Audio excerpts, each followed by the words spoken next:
The air tore through Eveline's lungs like shattered glass. Behind her, the frenzied, blood-chilling baying of the mining camp hounds echoed through the dense pine corridor. She did not stop. She could not stop. Heavy, steel-toed work boots slammed into the unforgiving frontier earth, her massive legs driving her forward with the sheer, raw power of a cornered beast. Branches whipped across her striking, weathered face, leaving thin ribbons of crimson across her cheek. Sweat plastered her unruly dark hair to her forehead. She was a giant of a woman, towering at 6 feet and 5 inches, bearing a heavily muscled, thick-set frame forged by a lifetime of brutal, relentless labor. Her faded canvas work dress, torn at the shoulders, exposed massive bicep definition, and the deep scars of a woman treated as nothing more than a draft horse. The hounds were closing, bursting through a final thicket of stinging bramble. Eveline collapsed into a sprawling, sunlit clearing. Her massive knees hit the sawdust-covered ground with a heavy thud. Gasping, her broad chest heaving violently, she looked up.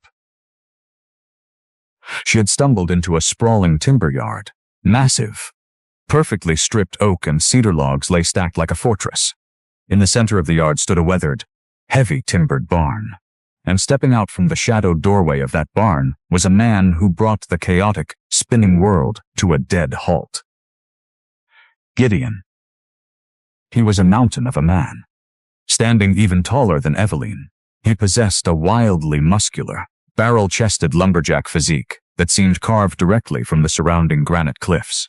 Thick, heavy forearms bulged beneath the rolled sleeves of his coarse cotton shirt. Denim work trousers, held by thick leather suspenders, covered a lower body anchored like ancient tree roots. His face was rugged, square-jawed, partially hidden beneath a thick, well-kept beard, and framed by a heavy brow. He held a massive, double-bitted broad axe in his right hand, the handle worn smooth from years of silent, solitary labor. For a fraction of a second, their eyes locked. Eveline flinched, her scarred hands instinctively coming up to protect her face. She knew the look men gave her. Disgust.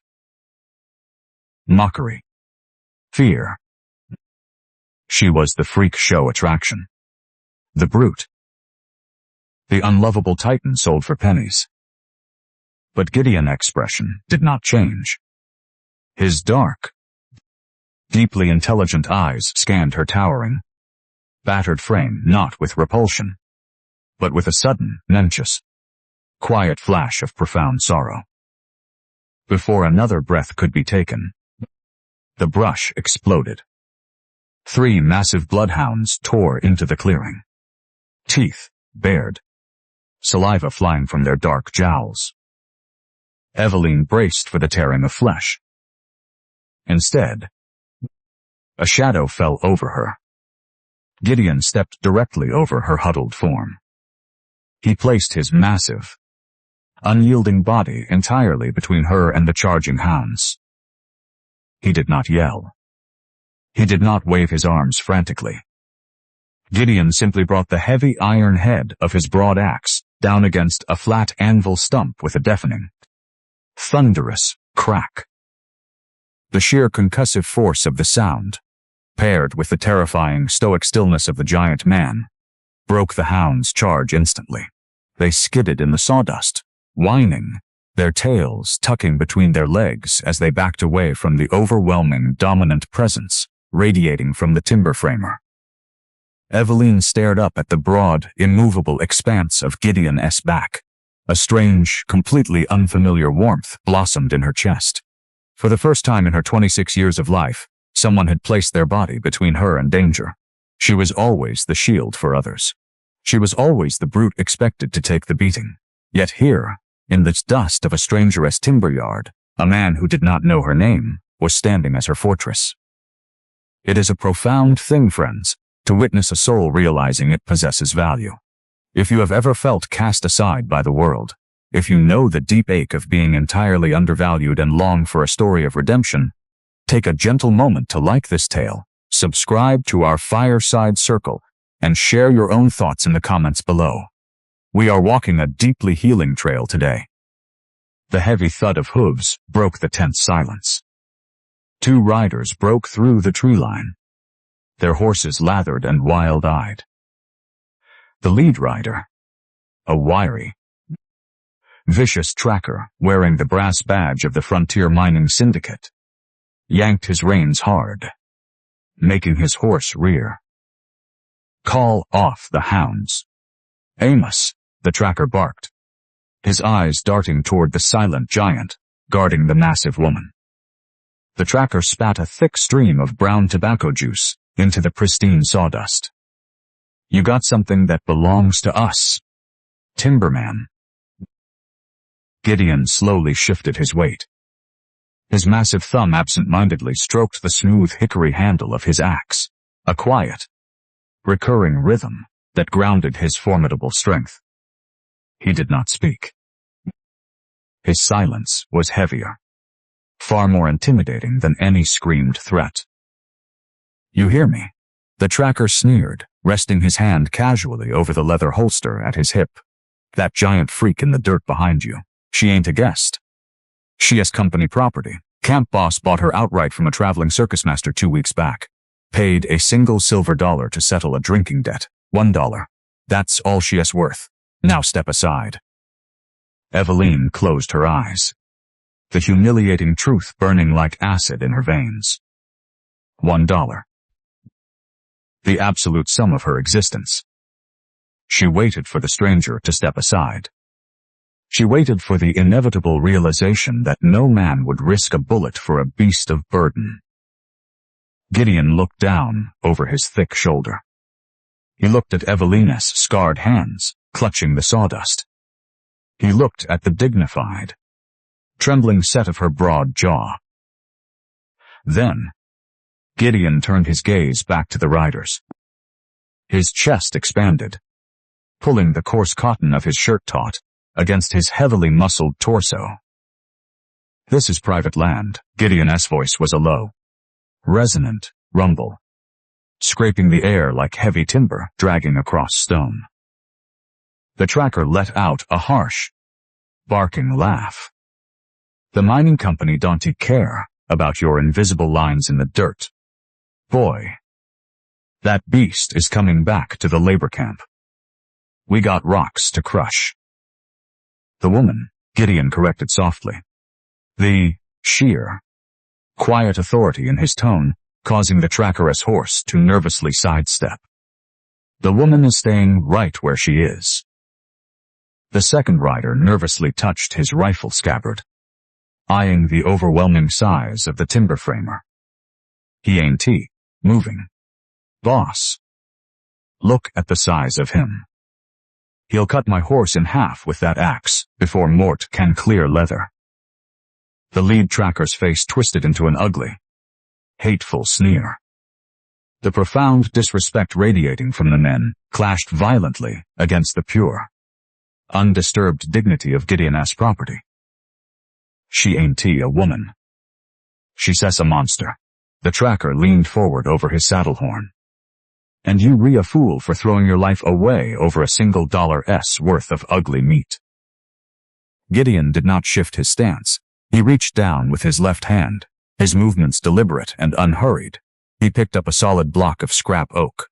With a gentle, almost tender motion, he tossed it onto the glowing coals of a nearby smudge pot, used to keep the mosquitoes away.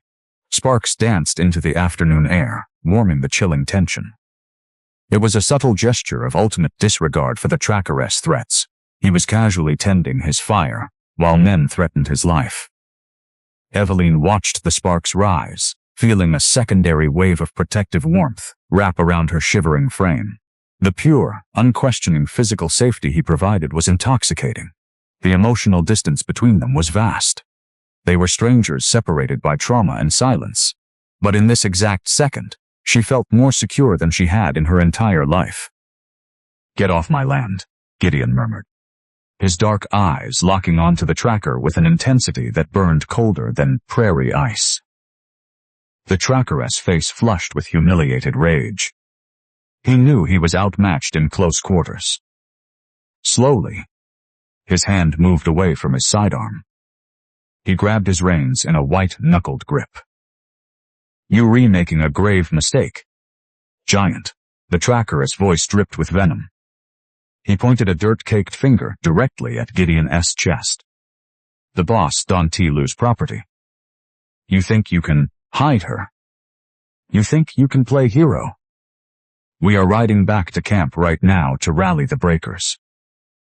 The tracker wheeled his horse around, the hounds falling in line behind the hooves. "You got until sunset, Timberman," the tracker called back over his shoulder, the threat echoing ominously through the valley. "If you don't ride that freak into our camp by nightfall, we are coming back. And we will burn this entire valley. And everything in it. Straight down to the ashes." The drumming cadence of retreating hooves faded into the vast, lonely expanse of the prairie, leaving behind a silence so absolute it rang in Eveline's ears. The threat of fire and ruin hung heavily in the cooling afternoon air. Still kneeling in the sawdust, she braced her massive, trembling shoulders, waiting for the inevitable pivot. She knew the rhythm of the world. A man did not risk his livelihood, his property, and his own blood for a stranger unless he intended to extract a brutal return on his investment. She squeezed her eyes shut, preparing herself for the familiar, harsh bark of a command. She expected a heavy iron shovel thrust into her scarred hands, or a sharp gesture toward the mule pens where she would surely be expected to sleep. Instead, a shadow fell over her, gentle and absolute. Eveline opened her eyes. Gideon stood before her, the blinding afternoon sun framing his towering, barrel-chested silhouette. He had buried his broad axe into the anvil stump, leaving his massive hands empty. Slowly, with the deliberate, unhurried grace of a man who possessed nothing but time, he extended his right hand toward her. She stared at it. His palm was an expanse of thick, calloused flesh, cross-hatched with the pale silver lines of 1,000 minor injuries earned through grueling labor. It was a hand that mirrored her own, a tool of survival hardened by the world. Yet, it remained perfectly steady, offered not in command, but in invitation. Hesitantly, Eveline reached up. Her thick, heavy fingers wrapped around his. With a slow, grounding pull, Gideon hoisted her towering 6'5" frame upward. He did not grunt. He did not strain against her immense, muscular weight. He simply lifted her with the effortless, staggering power of a rising tide. As she found her footing, the sheer, breathtaking scale of the man became undeniable.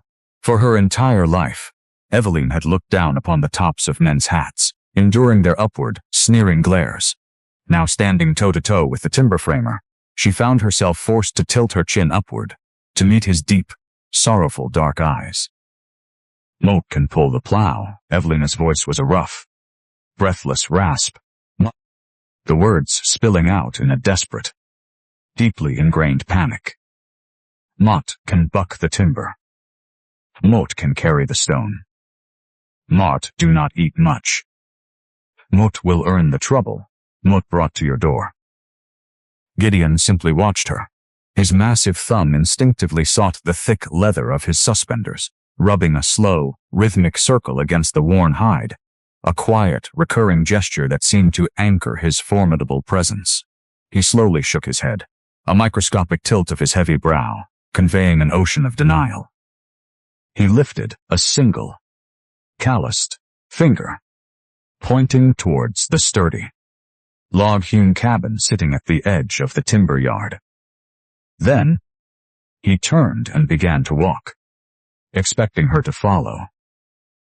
Eveline swallowed the dry lump in her throat, her heavy, leather boots dragging through the sawdust as she trailed behind his sweeping shadow. The interior of the cabin was a revelation. Expecting the squalor of a bachelor's frontier shack, Eveline stepped over the threshold into a sanctuary of meticulous, master-crafted warmth. The walls were lined with golden, honey-hued cedar, radiating a sweet, resinous aroma that immediately calmed her racing heart.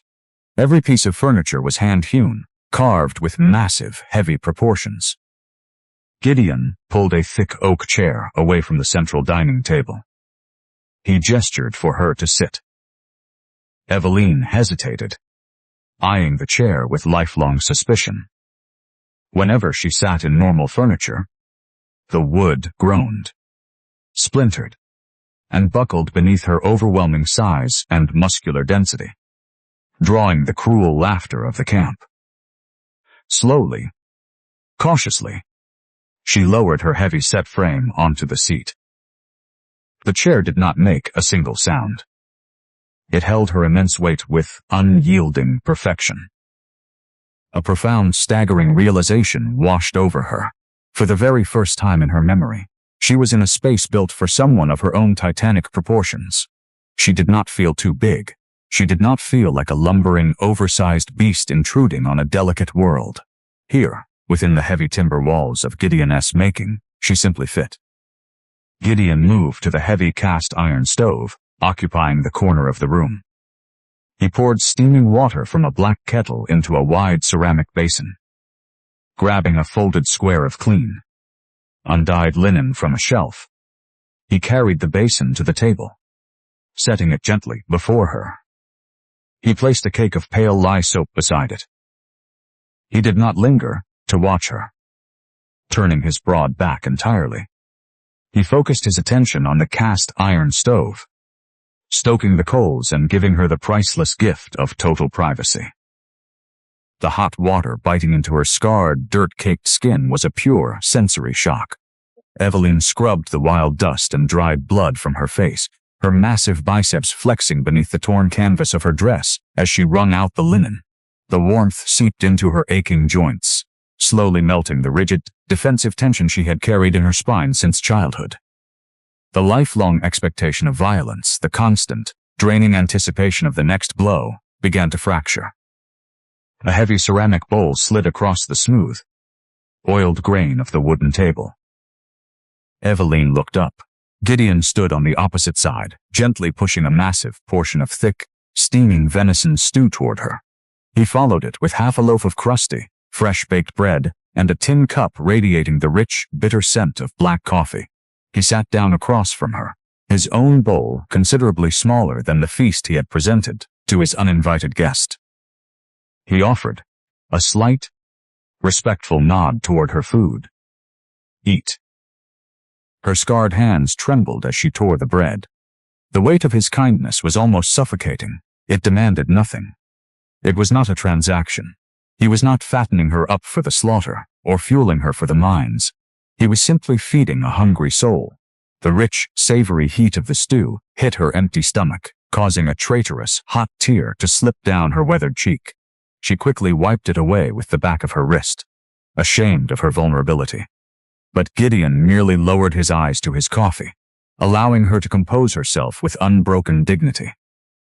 When the bowls were scraped clean, the heavy, southern, golden light of the late afternoon began to stretch long shadows across the cabin floor. Eveline pushed her chair back, readying herself for the inevitable dismissal. The barn, she assumed, would be drafty, but she had slept in far worse. Gideon stood, crossing the room to a heavy, solid oak door. He pushed it open, revealing a beautifully kept bedroom. A massive bed frame, easily large enough to accommodate his towering height, dominated the space. It was layered with thick, immaculate quilts of deep indigo and forest green. He stepped aside, gesturing toward the room. Eveline froze, her breath catching in her throat. The barn is fine for me. Moat am accustomed to the hay. Gideon's dark eyes flashed with a sudden, quiet intensity. He reached out, his massive fingers gently grazing the frayed, torn canvas at her shoulder. It was a fleeting, impossibly tender touch that communicated absolute refusal. He pointed to the bed, then pointed directly to her. Stepping back, he moved to a wooden chest, extracting a single, thin wool blanket. He tossed it over his shoulder, walking toward the rugged, wooden settle in the corner of the main room, leaving the master bedroom entirely to her. He was treating her like a lady. The realization hit Eveline with the force of a physical blow. The ringmaster had called her a freak. The mining boss had called her a draft animal. The trackers had called her ugly meat. But this silent mountain of a man had given her his own clean bed, his own food, and his complete respect. Retreating into the bedroom, Eveline softly closed the heavy oak door. The quiet click of the iron latch felt like a definitive barrier between her brutal past and this miraculous present. She approached the massive bed, her bruised legs finally giving way. She collapsed onto the thick, soft mattress, the scent of sun-dried cotton and sweet cedar wrapping around her exhausted senses. For a long time, she simply stared at the ceiling, overwhelmed by the profound safety radiating through the cabin walls. She was safe. For tonight, at least, she was safe. She shifted her heavy frame, preparing to surrender to the crushing weight of her exhaustion. As her arm dropped lazily over the side of the mattress, her knuckles brushed against something solid resting beneath the frame. Frowning, Eveline pushed herself up on one massive elbow. She reached under the darkness of the bed, her fingers curling around the edge of a wooden object. Slowly, she dragged it out into the fading light, spilling from the small window. It was a box.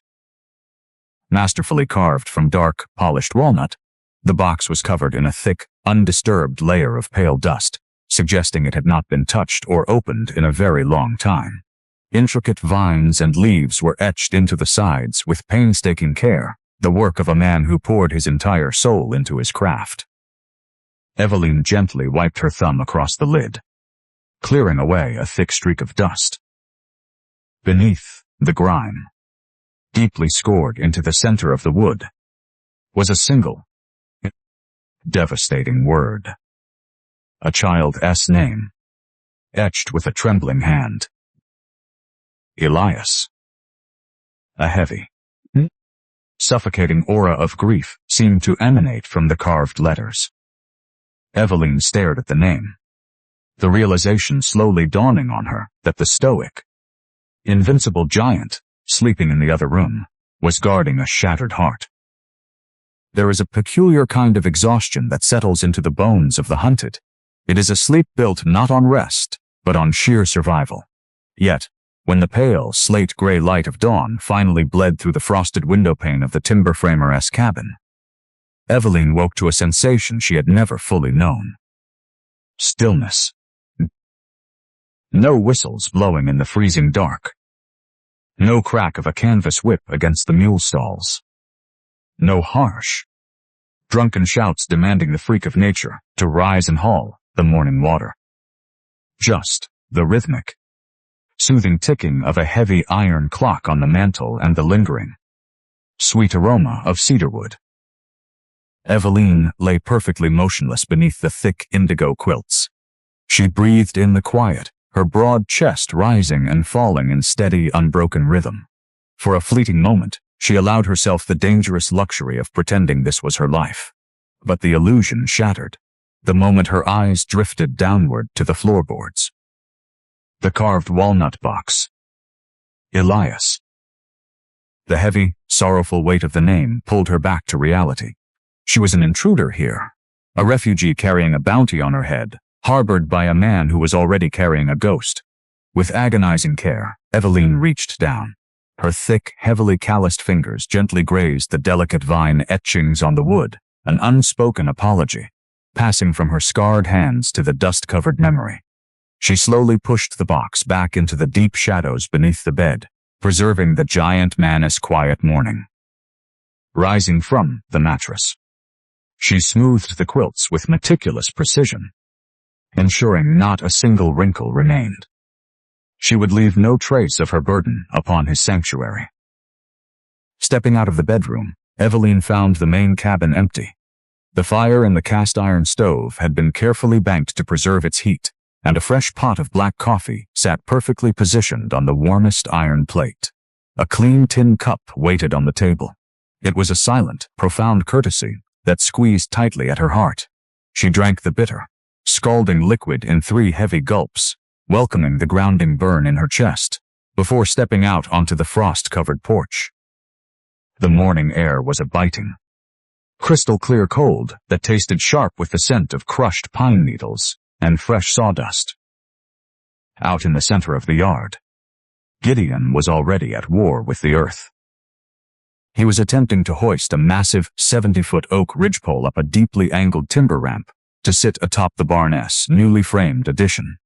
It was a staggering piece of wood, a veritable king of the forest, stripped of its bark and heavy with frozen sap. It was the kind of grueling, back-breaking labor that strictly demanded a team of strong draft horses and a pulley system. Gideon was doing it alone. He stood near the base of the ramp, his thick leather suspenders cutting deeply into the coarse cotton of his shirt. His barrel-chested torso strained against the sheer, impossible physics of the load. Thick cords of muscle stood out in sharp relief along his forearms and massive neck.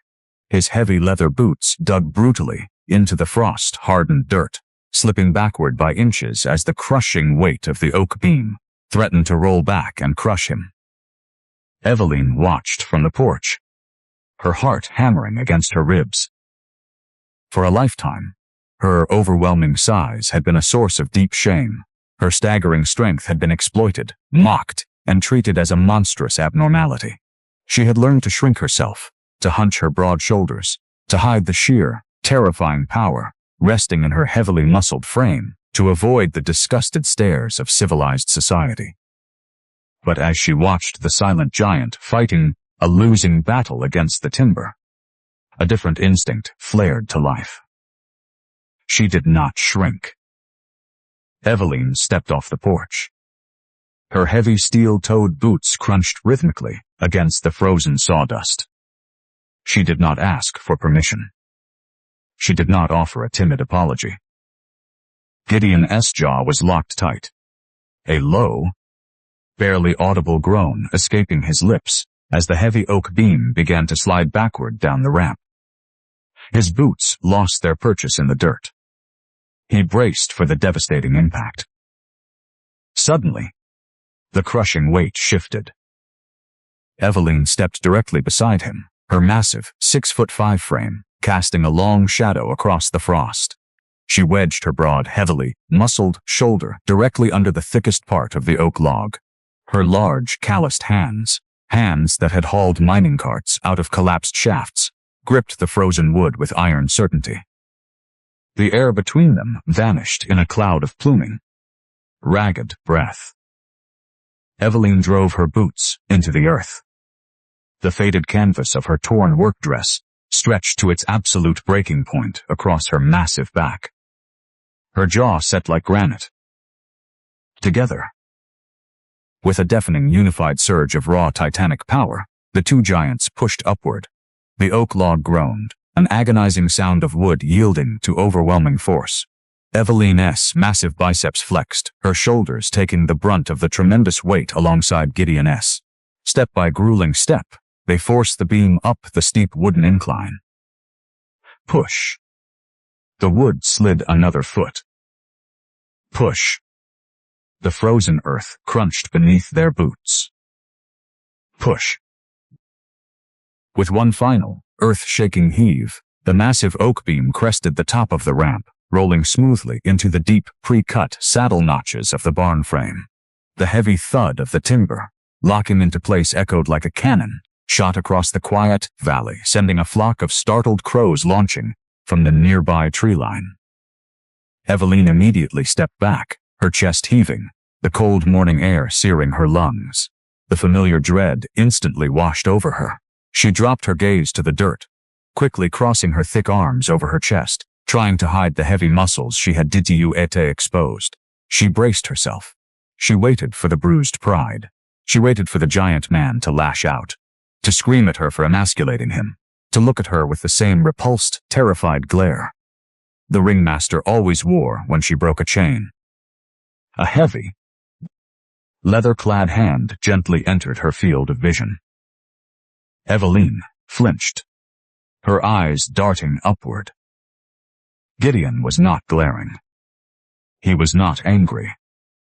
The stoic, unreadable mask he wore for the world had completely fractured. He was staring at her with profound, absolute awe. His dark eyes tracked over her broad shoulders, taking in the sheer, imposing reality of her strength. There was no pity in his gaze. There was no disgust. Instead, his eyes held a deeply luminous, quiet reverence. He looked at her not as a freak of nature, but as a miracle he had not dared to ask for. Slowly, Gideon reached for the tin canteen, slung over the nearby anvil stump. He pulled the cork free with his teeth. Instead of drinking, he stepped forward and offered the canteen directly to her.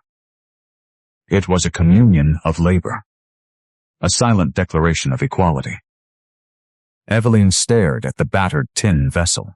Her scarred hands trembled slightly as she reached out to take it. As her thick fingers brushed against his, Gideon offered the faintest, almost imperceptible nod of genuine gratitude. Then, his massive thumb found the thick leather of his suspenders, rubbing a slow, rhythmic circle against the worn hide, a quiet anchor in a moment of shifting foundations. For the first time in her brutal, wandering life, Eveline felt the heavy chains of her shame begin to rust and fall away. She was not a monster in this valley. She was capable. She was valuable. She was an equal yoke. The silence between them stretched, sweet and profound, bound by the shared scent of fresh-cut oak and morning frost.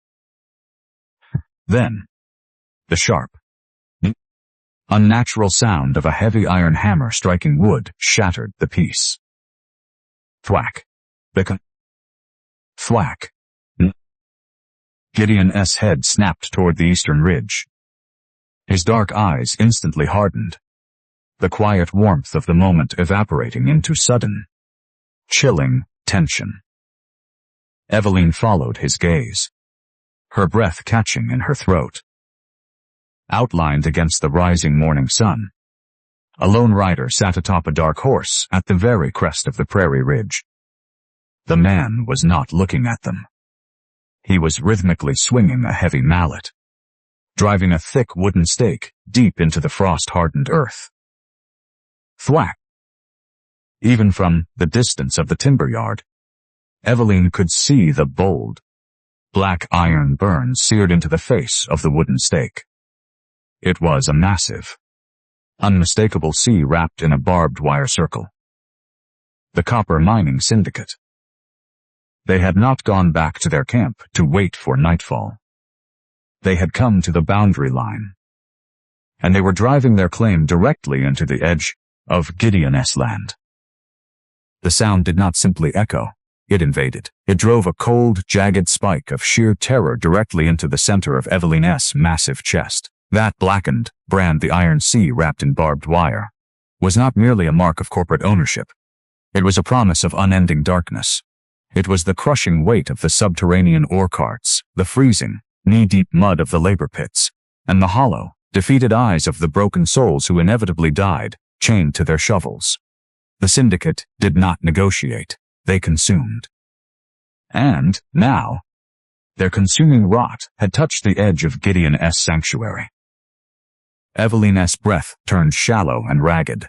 Her heavy boots involuntarily took a half-step backward in the sawdust. The old instinct, the deeply ingrained survival reflex to tuck her chin round her broad shoulders and make her towering muscular frame as small and invisible as possible, seized her limbs. She waited for the timber framer to recognize the absolute futility of defiance. She waited for him to surrender. Gideon did not surrender. He did not look at her. He did not utter a single word of frustration or despair. The stoic, gentle giant who had just shared a quiet communion of labor over a massive oak beam vanished entirely. In his place stood a terrifying, immovable force of nature. Gideon dropped his calloused hands to his sides. His massive chest expanded, pulling the coarse cotton of his shirt dangerously tight across his heavy, docked, barrel-chested torso. Slowly, deliberately, he began to walk toward the eastern ridge. He did not run. He did not hurry. His stride was the slow, rhythmic, earth-shattering march of a man who possessed absolute authority over the ground beneath his boots. Eveline stumbled forward, panic overriding her paralysis. She chased after his towering silhouette, her own massive strides eating up the frosty prairie grass. She wanted to grab his thick arm. She wanted to beg him to stop. No man, no matter how powerful, no matter how fiercely built, could stand alone against the bottomless wealth and ruthless violence of the Copper Syndicate. If he crossed that ridge, if he challenged their claim, they would wipe his meticulously crafted life from the face of the frontier. Stop. Eveline breathed the word to the wind, her rough voice entirely lost in the vast, open expanse. Gideon reached the crest of the ridge. The lone rider sitting atop the dark horse ceased his hammering. He rested the heavy iron mallet against his saddle horn, a smug, arrogant grin, twisting his thin lips beneath the brim of his bowler hat. He spat a stream of tobacco juice onto the frosted grass, looking down at the giant timber framer with the supreme, foolish confidence of a man backed by a private army. Company lines are drawn, timberman. The rider sneered, gesturing lazily toward the thick oak stake, driven 3 feet deep into the frozen prairie earth. Boss says the new property line cuts straight through your valley. Reckon your barn sits on our side now, along with any stray property hiding inside it. Gideon stopped exactly 1 epo-ote away from the wooden stake.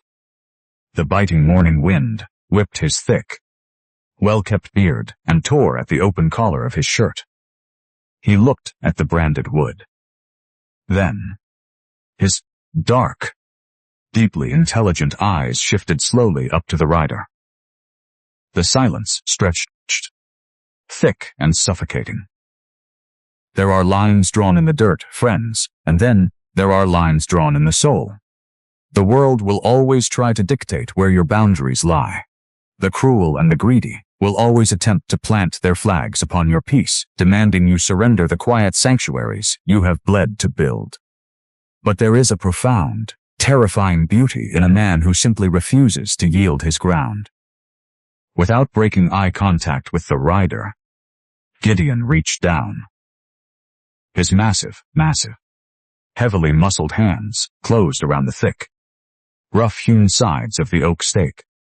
His thick leather suspenders groaned against the sudden, violent shift in his posture. He planted his heavy boots into the frost. His square jaw locked tight. Gideon pulled. The frozen earth did not merely give way. It ruptured. A concussive, ripping sound tore through the morning air as the sheer, staggering inhuman strength of the giant timber framer tore the stake straight up through 3 feet of solid, frost-hardened ground. Clods of freezing dirt and shattered ice exploded outward. Gideon lifted the massive piece of branded wood effortlessly into the air. His thick forearms corded with tension. With a violent, dismissive flick of his wrists, he tossed the heavy stake through the air. It struck the rider's horse directly in the flank. The animal shrieked, rearing violently backward. The rider scrambled wildly, dropping his iron mallet into the dirt as he fought a desperate, losing battle to stay in his saddle. The horse spun, its hooves tearing deep gashes into the frost, before bolting in pure terror back down the far side of the ridge. Gideon stood perfectly still at the crest of the hill, a silent, solitary titan guarding the gates of his valley. Eveline reached the top of the ridge a moment later, her broad chest heaving, her lungs burning from the cold and the sheer adrenaline coursing through her veins. She stared at the gaping, torn hole in the frozen earth. She stared at the retreating cloud of dust kicked up by the fleeing horse. Ah, then, She looked at Gideon. He slowly turned his massive head to face her. The terrifying, aggressive tension bleeding out of his broad shoulders in a slow, controlled breath. His right hand drifted up, his massive thumb finding the thick leather of his suspenders, rubbing a slow, rhythmic circle against the worn hide. It was a deeply grounding motion, a silent reassurance. He looked at Eveline's panicked, weathered face. He looked at the torn canvas of her dress and the deep scars crisscrossing her incredibly muscular arms. His dark eyes softened, melting from glacial ice back into the deep, sorrowful warmth she had witnessed the day before. He did not need words. The message was inscribed in the very air between them. You are safe here. They will not take you. They will have to move the mountains and empty the rivers before I let them touch a single hair on your head. For the first time in her brutal, agonizing life, the defensive, ironclad walls surrounding Eveline's heart began to crack. The sheer, unshakable reality of his protection washed over her, sweeping away the deeply rooted belief that she was destined to stand alone against the cruelty of the world. She was not a freak to this man. She was someone worth defying a syndicate for. She was someone worth a war. A profound, aching warmth blossomed beneath her ribs. She swallowed hard, her eyes burning with unshed tears. She offered him a singular, deeply respectful nod, accepting the shelter he was so recklessly providing. Gideon offered a faint, answering nod. He turned, beginning the slow, quiet walk back down the slope toward the warmth of the cabin. Eveline followed, her heavy boots matching his slow, deliberate cadence. The adrenaline that had spiked her blood began to rapidly drain away, leaving behind a sudden, dizzying wave of exhaustion. She reached up with a scarred hand, absent-mindedly tucking a loose, sweat-dampened strand of dark hair behind her ear. As she lowered her arm, her thick fingers snagged the frayed, torn edge of her canvas bodice. The fabric pulled away from her heavily muscled chest for just a fraction of a second. A sudden gust of biting prairie wind slipped inside the tear. Something light and fragile dislodged from its hiding place near her heart. A small, crumpled piece of paper fluttered out from her dress. It danced lightly on the freezing wind, tumbling end over end before landing softly in the dead, frost-covered grass exactly between her heavy steel-toed boots and Gideon's retreating heels. Eveline froze. The air evacuated her lungs instantly. Her massive body locked into absolute, rigid paralysis. It was the receipt. The crumpled, bescouts, tear-stained, dirt-smudged bill of sale she had stolen from the ringmaster's ledger before fleeing into the night. The ultimate and humiliating proof of her absolute worthlessness. The paper that legally defined her as nothing more than property. Written in bold, sweeping black ink across the center of the page were the words, "One female brute. Sold in perpetuity. Price, $1 silver. She had carried it against her skin as a brutal reminder to never, ever trust the kindness of the world. To never forget what she was. Gideon paused. The sudden halt in her heavy footsteps caught his immediate attention. He turned back, his dark eyes sweeping over her frozen, panicked posture. Then, his gaze tracked downward, following the line of her terrified stare to the small, crumpled square of paper resting in the frost. Before Eveline could command her paralyzed muscles to move, before she could throw herself into the dirt to snatch the humiliating truth away, Gideon took a slow step back toward her. He bent, his towering, massive frame at the waist. Eveline's heart slammed violently against her ribs. She squeezed her eyes shut, preparing for the inevitable disgust.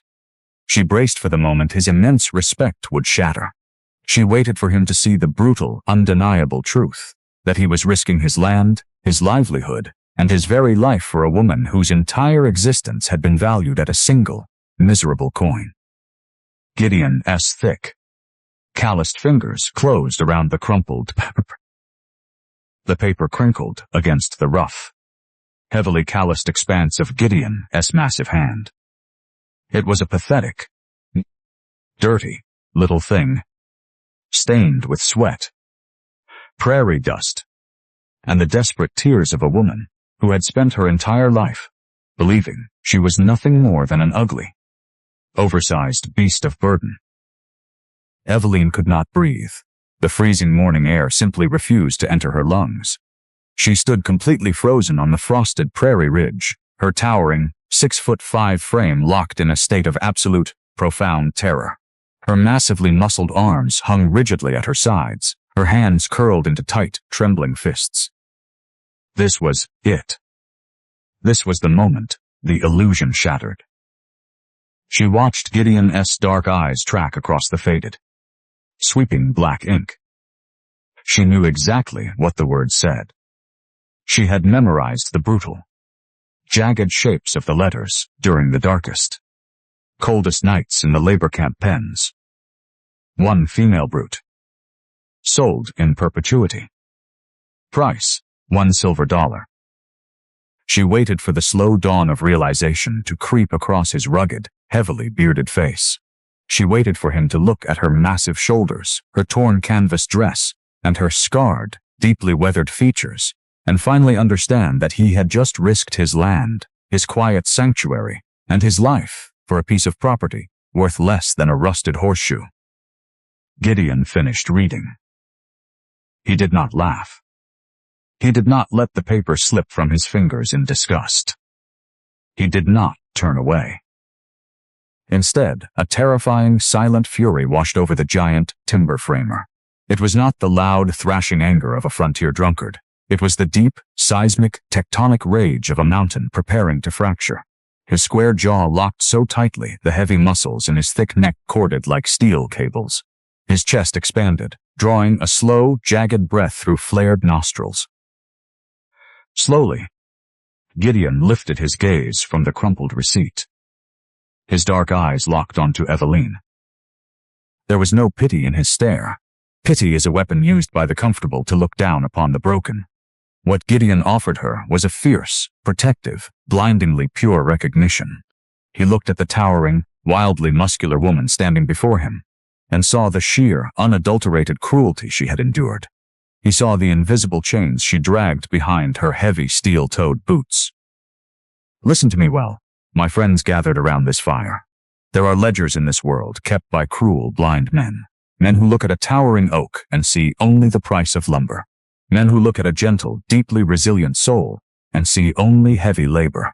We all carry receipts in our hearts, cruel words spoken over us, false values assigned to us by a world that does not know how to love. But a piece of paper, no matter how officially stamped, cannot dictate the value of a human spirit. Gideon reached into the deep pocket of his denim work trousers. His thick, rough fingers withdrew a single sulfur match. He did not break eye contact with Eveline. The air between them hummed with an intense, suffocating electricity. With a swift, practiced flick of his massive thumb, Gideon struck the match head against the brass rivet of his suspenders. The flame flared instantly, a bright, hissing spear of brilliant yellow and orange against the pale, freezing morning light. The sharp, acrid scent of burning sulfur spiked the air. Gideon lifted the bill of sale. He held the dancing flame to the frayed, tear-stained edge of the paper. Eveline's breath caught in a sharp, painful gasp. Her eyes widened, tracking the fire as it eagerly bit into the dry, crumpled paper.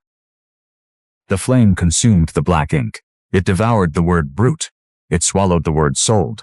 It burned the shameful, humiliating price of $1 silver entirely to ash. The paper curled inward, turning black and fragile, disintegrating under the overwhelming heat of the timber framer as quiet defiance. When the fire threatened to singe his thick fingertips, Gideon simply released the remains.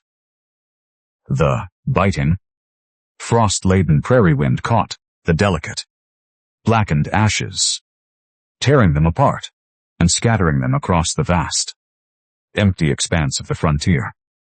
The physical manifestation of her lifelong bondage was completely, utterly gone, dispersed into nothingness. A lie. Gideon's voice was a low, resonant rumble, vibrating through the cold air like the deepest chord of a heavy cello.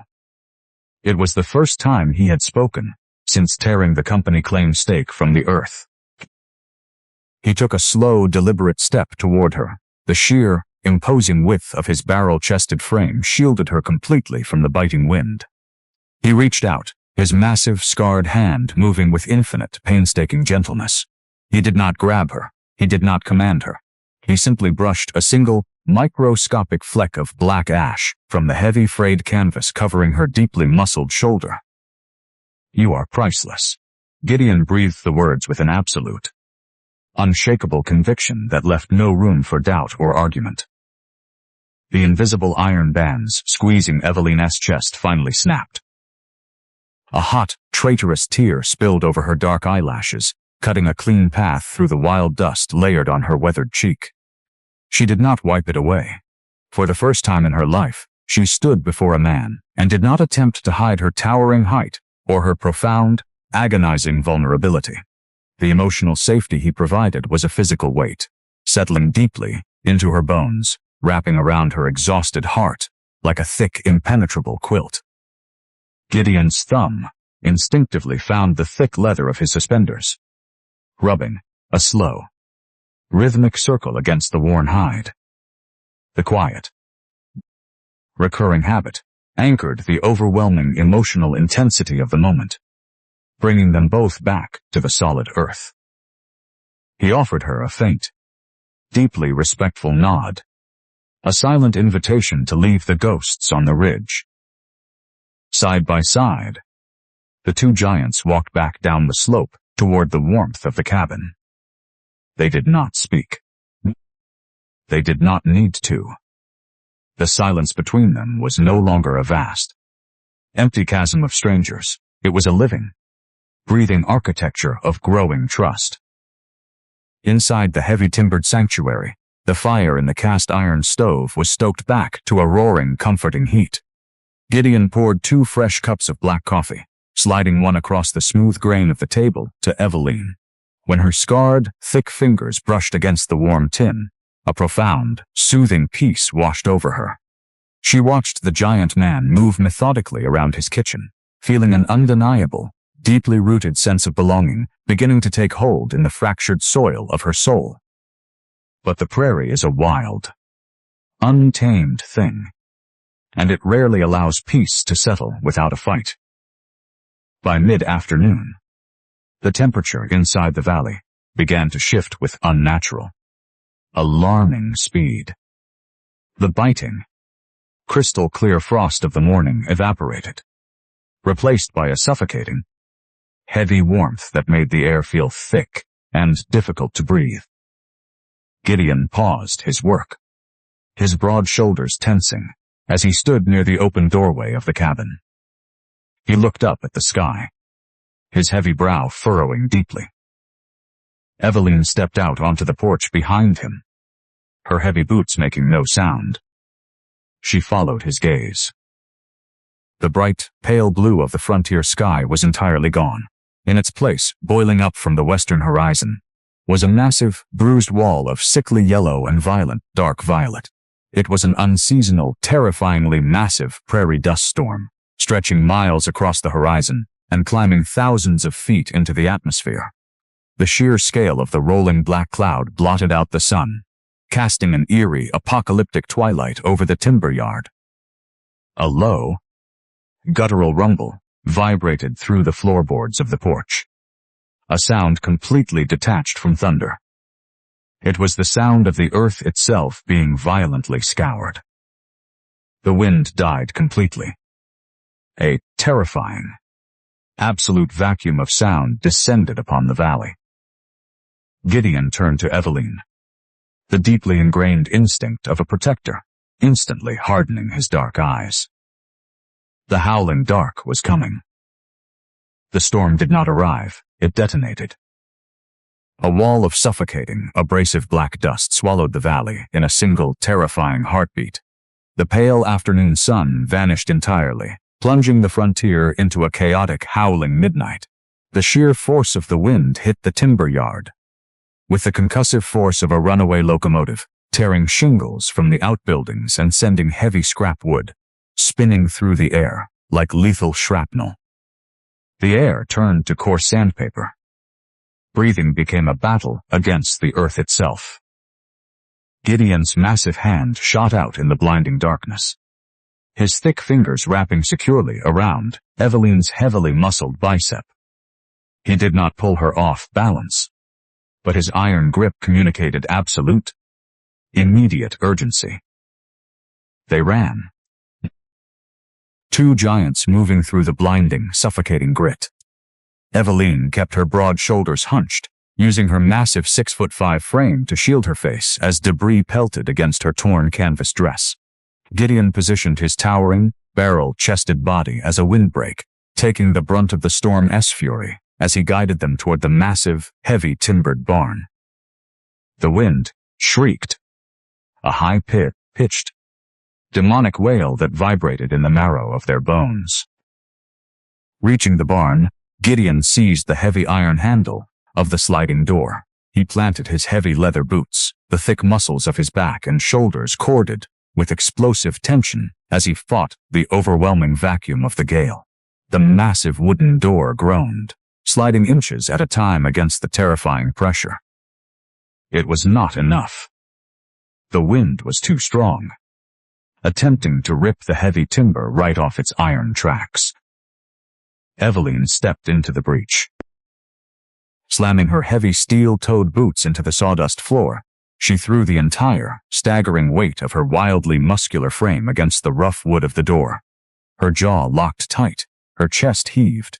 Side by side, their massive shoulders nearly touching, they drove their combined, titanic strength against the storm. With a final, deafening crash, the heavy door slammed shut. Gideon instantly dropped a massive oak crossbar into the iron brackets, sealing them inside. The sudden cessation of the wind's physical battering was jarring. Inside the cavernous barn, the chaotic shrieking of the storm was muffled to a deep, ominous roar, like the pounding of a distant ocean. The air was thick with the scent of dry hay, sweet cedar, and the sharp, metallic tang of the displaced earth. Complete, suffocating darkness enveloped them. Eveline stood perfectly still, her massive chest rising and falling in ragged, dust-choked gasps. In the pitch black, the sheer physical reality of the giant timber framer, standing mere inches from her, became incredibly magnified. She could hear the heavy, steady rhythm of his breathing. She could feel the immense, radiant heat coming off his heavily muscled torso, cutting through the chilling dampness of the sudden storm. A sharp scratch echoed over the howling wind. A tiny flare of yellow sulfur erupted in the dark. Gideon held a match aloft, its fragile light casting wild, towering shadows against the vaulted ceiling of the barn. He moved slowly to a wooden workbench, lighting a heavy brass storm lantern. The warm golden glow bloomed outward, illuminating the vast, meticulously organized sanctuary of his tools, the sweet-smelling stalls of fresh hay, and the deep, silent isolation they now shared. Turning back to ensure she was unhurt, Gideon's broad shoulders suddenly hitched. A sharp, involuntary hiss of breath escaped his lips. Eveline's eyes instantly tracked the movement. The coarse cotton of his shirt was torn completely open at the right shoulder. Protruding from the thick, densely packed muscle of his deltoid was a jagged, cruel piece of oak shrapnel blown by the violent winds. Blood, dark and heavy, was beginning to soak into the rough fabric, trailing down his massive bicep. Gideon reached up with his left hand, his face an unreadable mask of stoic endurance, intending to simply rip the wood free. "Stop!"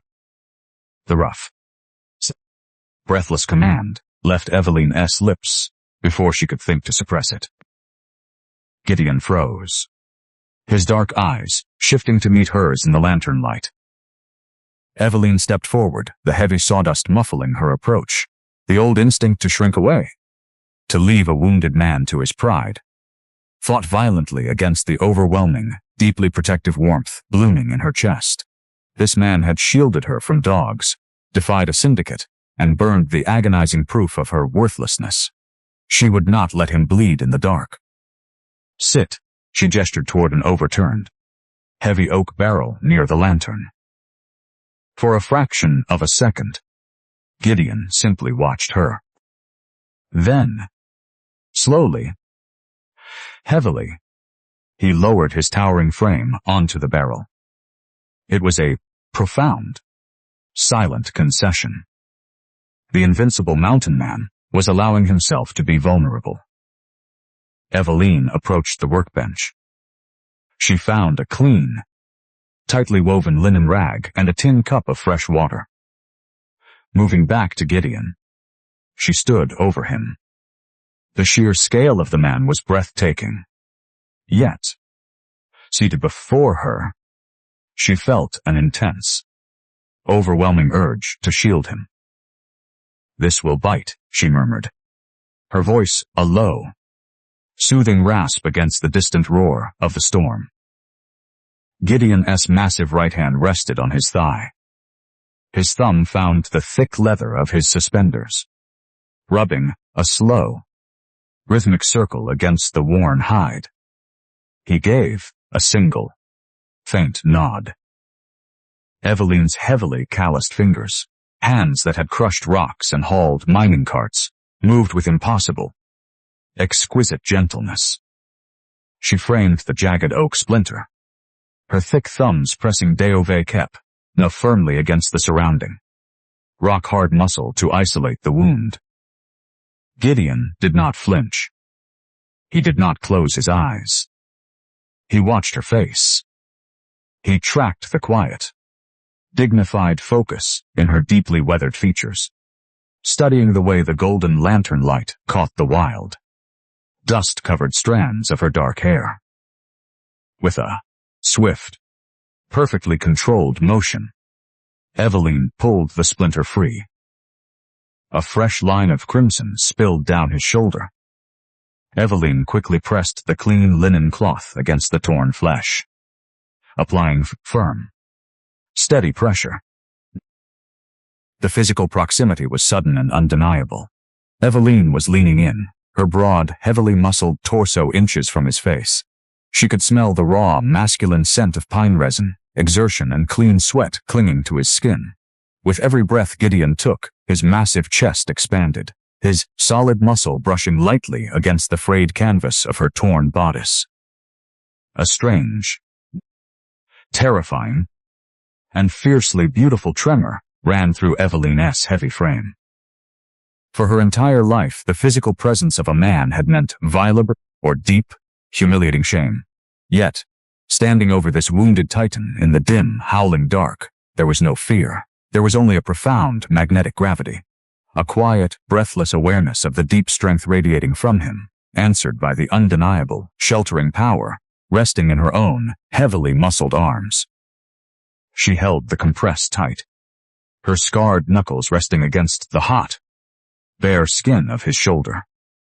The warmth of his blood seeped into the cloth, a startling, intimate connection in the freezing isolation of the storm. Gideon's hand stopped rubbing his suspender. Slowly, deliberately, he raised his left arm.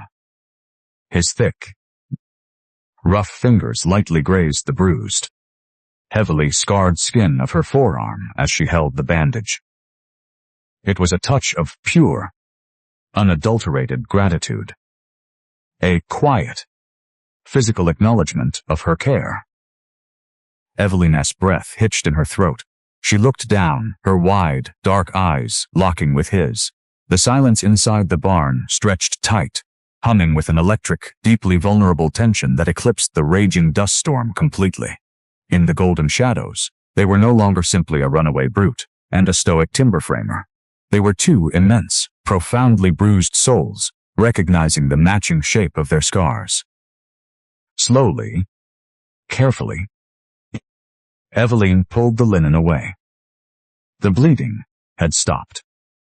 She reached into her pocket, pulling a clean strip of cotton she had saved. Wrapping it kept a hat efficient, gentle precision around the thick expanse of his bicep and shoulder, tying it securely. There, she breathed, her rough voice barely above a whisper. She stepped back, breaking the intoxicating, dangerous proximity, her heart hammering wildly against her ribs. Gideon looked at the neat, careful bandage.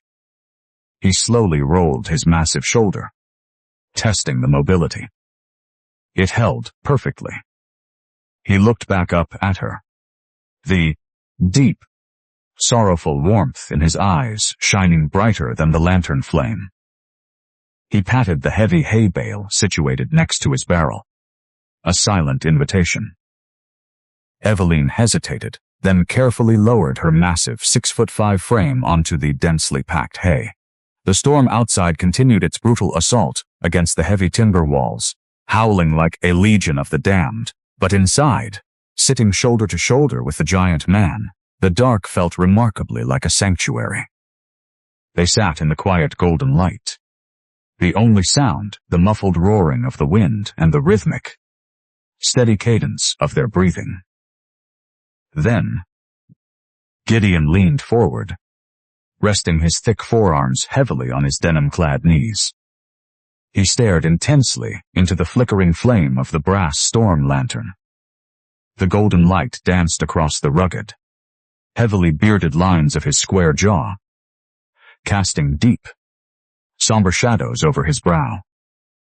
His thumb instinctively returned to the thick leather of his suspenders, rubbing a slow, desperate circle.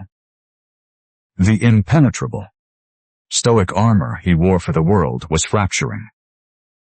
"The box," Gideon murmured, his voice a low, gravelly vibration that barely carried over the storm. Eveline froze. She instantly recognized the shift in his tone. The unyielding, immovable mountain of a man was cracking. The carved walnut box under the bed, Gideon continued, never breaking his stare from the lantern flame. "You saw it." Eveline slowly turned her head, her heart aching at the profound, crushing sorrow bleeding into his deep voice. She gave a faint, deeply respectful nod, though he was not looking at her. Mott saw the name. Elias. Gideon drew a slow, shuddering breath, the heavy muscles in his massive back tensed, as if bracing for a physical blow from an invisible enemy. The absolute, unshakable confidence that had allowed him to pull a company claim stake from frozen earth kept hot. His bare hands vanished, replaced by the crushing, devastating gravity of a deeply wounded spirit. "Elias was my younger brother," Gideon whispered. The deep, resonant rumble of his voice, suddenly catching on a jagged edge of sheer, unresolved agony. For the first time since she had crashed into his timber yard, the invincible giantess' voice violently trembled. There is a quiet, profound tragedy in being born a giant. The world looks at your towering height, your heavy shoulders, and the thick cords of muscle anchoring your frame, and they assume your heart must be forged of the same impenetrable iron. They expect you to carry the crushing weight of the world without a single complaint. They expect you to be the shield, the brute, the unyielding wall, and when that wall finally cracks, the world does not offer grace. It only offers devastating judgment. Gideon stared into the flickering golden flame of the brass storm lantern. The immense, now barrel-chested titan utterly stripped of his invincibility. Elias was not like me. Gideon's voice was a ragged, hollow rasp, tearing through the suffocating gloom of the barn. He was small, quiet. He possessed a mind built for delicate, beautiful things. Moot built the heavy timber frames. Moot swung the broad axe, but Elias could take a piece of scrap wood and carve a soul into it. He made the box. Eveline sat perfectly still on the densely packed hay, her broad chest aching with a phantom, suffocating pressure. She did not interrupt. She recognized the sacred, fragile nature of a man laying his oldest ghosts bare. 4 years ago, the spring thaw. Gideon closed his eyes, the deep lines around his mouth tightening in sheer agony. His massive thumb abandoned the soothing rhythm against his leather suspenders, instead clenching into a rigid, white-knuckled fist atop his denim-clad knee. The ice broke early on the Blackfoot River. A massive timber jam formed near the old crossing. The water was rising, threatening to wash out the valley farms. Moat went down to clear it with the blasting powder. Elias came to watch my back. The wind outside shrieked, rattling the heavy oak crossbar, holding the barn doors shut. But inside the golden circle of lantern light, the only sound was the jagged, tearing intake of Gideon's breath. Moat swung the axe into the king log. Gideon breathed, his massive chest trembling. The jam broke. But the ice shifted too fast. Elias lost his footing on the slick bank. The river took him. Eveline's heavily calloused hands tightened in her lap. She knew the brutal, unforgiving nature of wild water. Mort caught him. Gideon opened his dark eyes, the golden light reflecting in the sheer, glassy sheen of unshed tears. He stared at his massive, scarred right hand, the hand that could hoist a 70-foot oak beam, the hand that had effortlessly torn a company claim stake from frozen earth. Mort caught his wrist. Mort had him. Mort braced myself against the rocks. But the current, the ice and the heavy timber pulling at his legs. Gideon's voice broke completely. A devastating, raw sound that shattered the quiet sanctuary of the barn. Moat, I'm the strongest man in this territory, Gideon whispered, staring at his empty, calloused palm with absolute, blinding hatred. Mott can lift a draft horse. Mott can break stone. But Mott could not hold my own brother.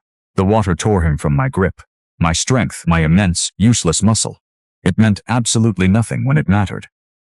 A heavy, suffocating silence fell over them, thicker than the dust storm raging outside. Gideon buried his face in his massive hands, his broad, incredibly muscular shoulders shaking with the silent tectonic force of a man who had carried the crushing weight of a failure for 4 agonizing years. He expected what the world always gave men of his size, a demand to pull himself together, a quiet discomfort, or the empty, meaningless platitudes of people who did not understand the sheer burden of immense physical power. He did not expect the warmth. Eveline slowly shifted her massive 6'5" frame off the hay bale. The heavy sawdust muffled her boots as she moved to the overturned barrel. She did not pat his shoulder from a safe distance. She did not offer a timid, pitying word. Instead, Eveline sank to her knees directly in front of him. The sheer, staggering size of her heavily muscled frame blocked the howling draft of the storm. She reached out with both of her broad, deeply scarred hands. She took Gideon's massive, trembling, white-knuckled fists in her own. Her touch was not delicate. It was firm, grounding, and incredibly solid. She held his hands with the sheer, undeniable strength of an equal. Gideon slowly lifted his head, his deeply sorrowful dark eyes meeting hers. "They tell us we are mountains," Eveline murmured, her rough voice carrying a deep lyrical resonance that wrapped around his fractured spirit like a heavy quilt. "They look at our broad shoulders and tell us we cannot be broken. But strength is just muscle, Gideon. It is not magic. It cannot stop the river. It cannot change the wind. You did not fail him. The river was simply louder. Gideon stared at her, his breath catching in his throat. "Mote know the burden of a heavy body," Eveline whispered, her thick thumb instinctively mirroring his recurring habit, rubbing a slow, profoundly gentle circle against the scarred knuckle of his massive hand. "Mote know the guilt of surviving when your flesh is built to endure, but you cannot carry the river on your shoulders forever. You have to let the water go." For the first time since the icy waters of the Blackfoot had torn his brother away, the invisible, crushing vice wrapped around Gideon's lungs released. The pure, unadulterated understanding radiating from the towering, wildly muscular woman kneeling before him was a revelation. She did not fear his size, and she did not pity his tears. She simply sat with him in the dark, sharing the staggering weight of the mountain. Slowly, Gideon unsplit his rigid fists. He turned his massive hands, his thick fingers interlacing completely hot hers, palm to palm, callus to callus. It was a lock of pure, undeniable emotional dependence. He held her hands against his chest, bowing his heavy head, his brow coming to rest gently against her thick, torn canvas shoulder. Eveline closed her eyes, the warmth of his breath against her shoulder, sending a terrifying, beautiful shiver through her massive frame. She rested her cheek lightly against his unruly dark hair, providing the silent, unshakable fortress he so desperately needed. The emotional distance between them entirely collapsed, burned away in the crucible of shared grief. They remained anchored together in the golden lantern light for a long, timeless hour. Slowly, almost imperceptibly, the demonic shrieking of the dust storm outside began to lose its jagged edge. The howling wind dropped to a low, hollow moan, and then, eventually, to a heavy, exhausted silence. The storm had broken. Gideon slowly lifted his head, stepping back from the profound vulnerability of the moment. He offered Eveline a single, deeply luminous look of absolute gratitude. He released her hands, though the phantom warmth of her rough palms remained burned into his skin. He stood, his massive frame unfurling, the quiet, terrifying stoicism returning, though softened now by a new, undeniable bond. He crossed the sawdust floor, his heavy boots moving hot practiced authority, and lifted the massive oak crossbar from the iron brackets. With a heavy groan, Gideon slid the barn doors open. The sky above the frontier was a bruised, sickly twilight, the pale sun fighting to break through the lingering haze of yellow dust. The timber yard was devastated. Scrap wood lay scattered like broken teeth, and a thick, suffocating layer of gray dirt coated everything in sight. But it was not the wind damage that caused Gideon's massive frame to freeze. Eveline stepped up beside him, her broad shoulders brushing his as she looked out over the prairie. A new sound filled the valley. It was a low, churning, terrifying roar. It was not the wind. It was the wet, violent tearing of earth. Gideon's dark eyes widened in sudden, absolute horror. A mile away, the Prairie River, the same water source that fueled his timber mill, had been utterly choked by the unimaginable volume of dirt and debris swept up in the dust storm. The natural banks had completely collapsed. A massive, churning wall of black, muddy water and splintered trees was cresting the eastern ridge, pouring down the slope with devastating speed. It was a flash flood, born from the absolute chaos of the storm, and it was heading directly for the lower basin of the valley.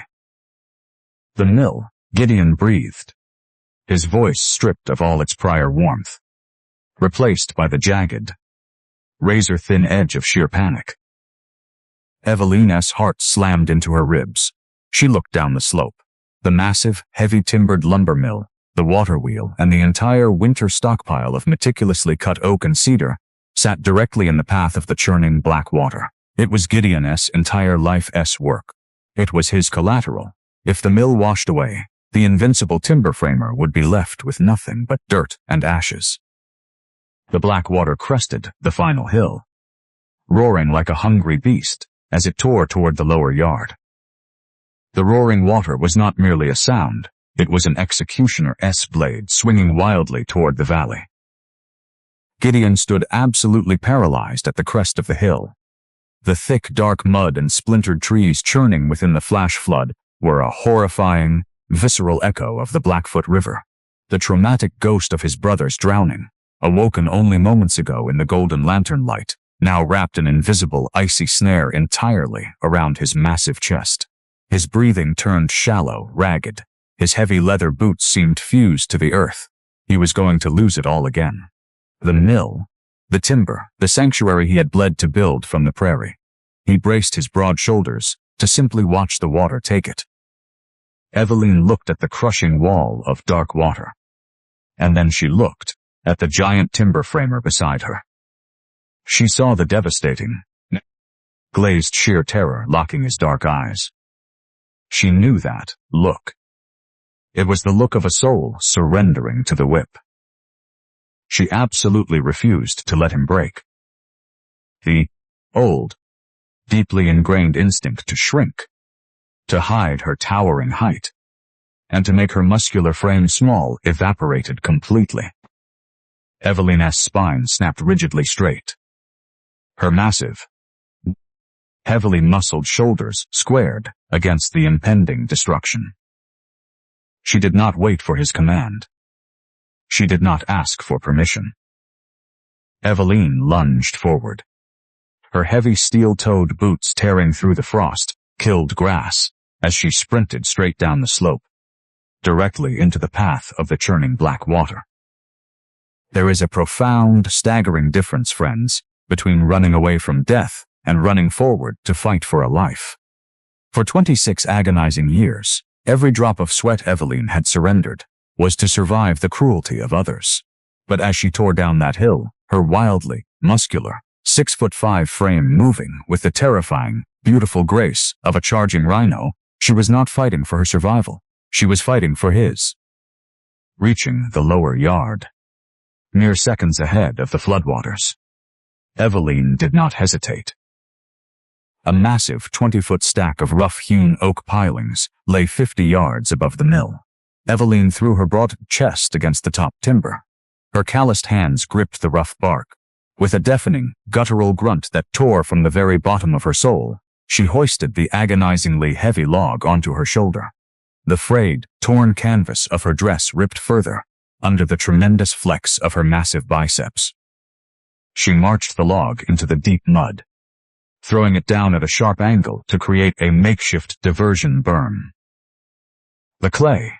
Eveline's rough voice tore through the deafening roar of the flood, pointing violently toward a mound of excavated earth near the riverbank. On the ridge, the sheer, impossible sight of the giant woman throwing herself into the mud broke the paralyzing ice in Gideon's veins. The paradigm shifted with the concussive force of a thunderclap. Gideon stared down at the towering, wildly muscular woman, fighting a war against the earth just to save his timber. The deeply rooted belief that she was simply a fragile refugee, needing his absolute protection, shattered entirely. She was not hiding in his valley. She was actively, fiercely building a wall around his future.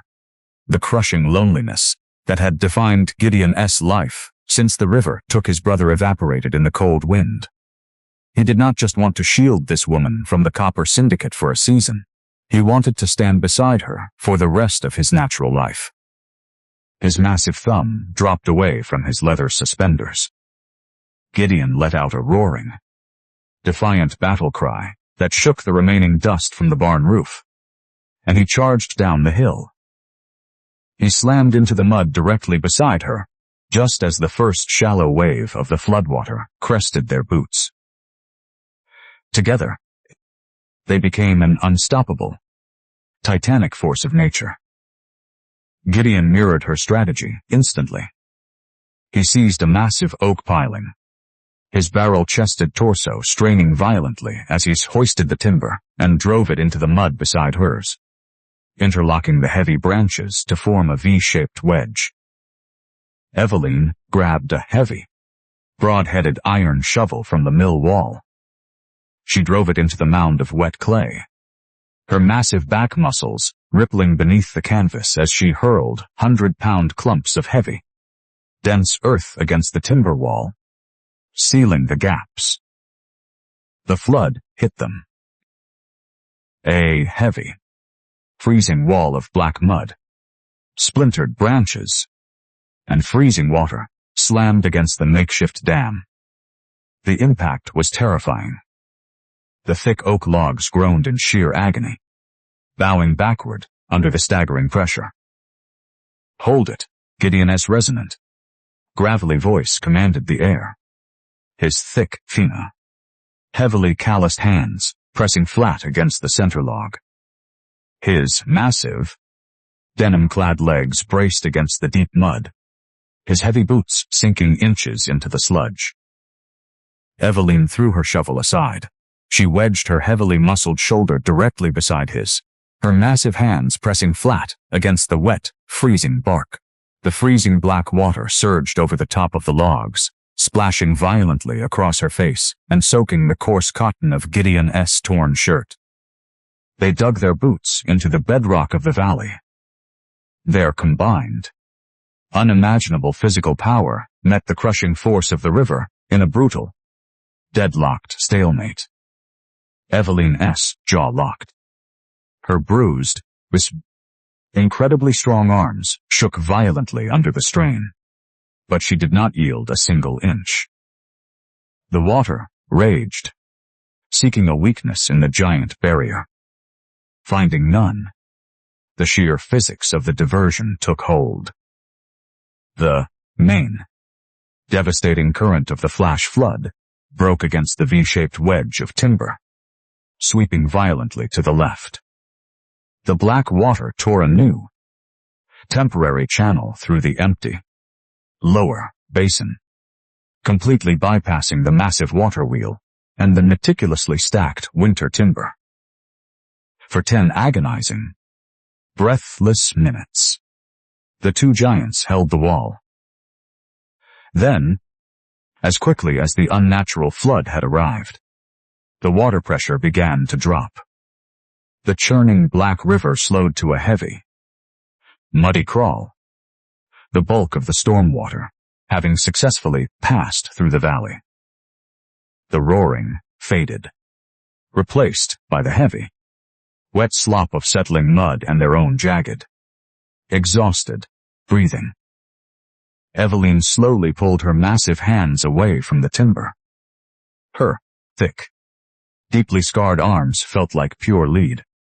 She stumbled backward, her heavy boots sucking loudly in the thick mud. She was completely coated in gray slime and freezing water, her dark hair plastered wildly to her cheeks. Gideon turned away from the logs. His chest heaved violently. His coarse cotton shirt clung to his massive, barrel-chested torso, heavily stained with mud and the faint, diluted crimson of his freshly bandaged shoulder. He looked at the mill. It was completely untouched. Slowly, Gideon turned his gaze back to Eveline. The profound, radiant admiration burning in his dark eyes was brighter than 1,000 prairie suns. He did not care about the mud. He did not care about her torn canvas dress or the heavy, wild look of her sheer exhaustion. He looked at her as if she had personally dragged the sun back into the sky. He stepped toward her, the thick sludge dragging at his heavy boots. He raised his massive right hand, his rough, mud-stained fingers gently, reverently brushing a wet strand of dark hair away from her deeply weathered face. It was a touch of pure, unspoken devotion. A silent vow that what she had just protected, belonged just as much to her as it did to him. Eveline leaned into the touch, her heart hammering a frantic, beautiful rhythm against her ribs. The fear of being a monstrous outcast was completely gone, washed away in the muddy floodwaters. She belonged here. In the mud, in the work, and in the overwhelming, protective shadow of this giant man. But the world, as it always does, abhorred their peace. A sharp, rhythmic splashing broke the quiet, exhausted intimacy of the moment. Gideon's hand dropped. His broad shoulders instantly tensed, the protective instinct flooding back into his posture. Eveline stiffened, instinctively reaching for the heavy iron shovel she had discarded in the mud. Riding slowly down the waterlogged trail from the eastern ridge was not the wiry tracker from the syndicate, nor was it a mob of company breakers. It was a lone rider atop a pristine, gray gelding. He wore a heavy, spotless canvas duster, perfectly polished leather boots, and a gleaming silver star pinned to his breast. The local frontier sheriff. He stopped his horse at the edge of the muddy basin, looking down at the two exhausted, mud-soaked giants standing defensively in front of the timber mill. His expression was a mask of cold, bureaucratic indifference. Gideon, the sheriff acknowledged with a tight, formal nod, resting his hand casually on the saddle horn. He did not draw his weapon, but the absolute authority in his posture was infinitely more dangerous than a drawn gun. Gideon did not speak. His heavy jaw locked into a rigid line. The sheriff's pale eyes shifted slowly to Eveline, dragging over her towering, incredibly muscular frame with clinical, chilling detachment. "Mort have no quarrel with you, timberman," the sheriff announced, his voice carrying easily over the wet, muddy ground. He reached into the inner pocket of his duster, producing a crisp, heavily folded piece of legal parchment stamped with a red wax seal.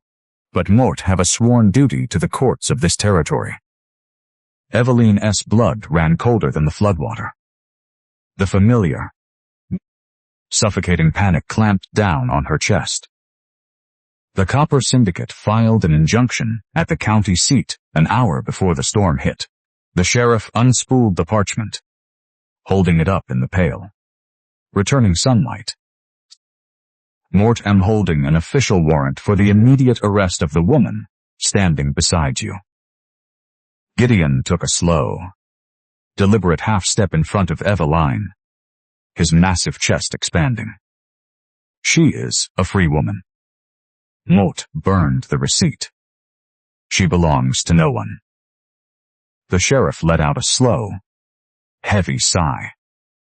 "They didn't file a property claim. Gideon. They know they can legally hold a human being under federal law. Receipt or no receipt." The sheriff's pale eyes locked onto Eveline with devastating finality. "The warrant is T for a runaway. It S for grand larceny. They are claiming she stole $300 in company gold before fleeing the camp. Mort have orders to drag her back to the territorial prison in chains." The words hung in the freezing, waterlogged air. "It's heavier and infinitely more devastating than the mud clinging to their boots. Grand larceny. $300. A cold, absolute terror seized Eveline's violently heaving chest. The sheer, calculated cruelty of the lie stole the breath from her lungs. She had never held a single paper dollar in her deeply scarred, calloused hands. She had been traded for a single silver coin. The Copper Syndicate did not care about missing gold. They cared about making an example. They knew a federal judge would never dispatch a posse for a runaway camp laborer, but a thief who stole company payroll. That would bring the United States Marshals. It would bring iron chains, a windowless wagon, and a life sentence in the territorial rock quarries. The sheriff slowly swung his polished leather boot over his saddle, dismounting with the casual, terrifying grace of a man fully backed by the federal government. He reached into the deep leather pouch, resting against his horse's flank. A sharp, metallic clink echoed across the ruined timber yard. He drew a heavy set of black iron manacles. The chains swung ominously in the pale sunlight. "Put your hands out, giant," the sheriff instructed, his voice entirely devoid of malice, which somehow made it infinitely worse. It was just a job to him. A bureaucratic task to be checked off a ledger. Eveline's heavily muscled shoulders collapsed inward. The deeply ingrained, lifelong instinct of the broken laborer flared back to life. She was a freak, a brute. She was destined for the iron. She took a slow, agonizingly heavy step forward in the thick sludge, her massive, bruised hands instinctively rising to accept her fate. A massive, incredibly solid arm barred her path. Gideon did not look at her.